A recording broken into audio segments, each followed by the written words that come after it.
అహ్మదాబాద్ నుంచి లండన్ వెళ్ళేటటువంటి air India విమానం అక్కడ స్థానికంగా మెడికల్ కాలేజ్ వద్ద కుప్పకూలి మంటలు చెలరేగి అక్కడ దుర్ఘటన జరిగింది.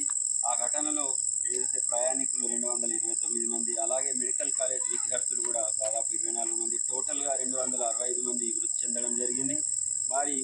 వారి యొక్క పవిత్ర ఆత్మకు శాంతి కలగాలని ఈరోజు మనం లింగాపూర్ గ్రామంలో గ్రామ యువకుల ఆధ్వర్యంలో కొవ్వొత్తుల ర్యాలీ నిర్వహించి వారి ఆత్మకు శాంతి కలగాలని అశ్రు నివాళులు అర్పించడం జరిగింది. ఎక్కడైతే మరి ఇంకా కూడా మృతులు ఉన్నారో, వాళ్ళు చికిత్స పొందుతున్నారు స్థానికంగా ఆసుపత్రిలో, మరి వాళ్ళందరూ కూడా త్వరగా కోలుకోవాలని ఆశిస్తున్నాం.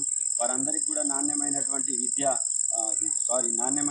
వైద్యం టాటా గ్రూప్ వాళ్ళు అందించి వారిని ఆదుకోవాలని గుజరాత్ ప్రభుత్వం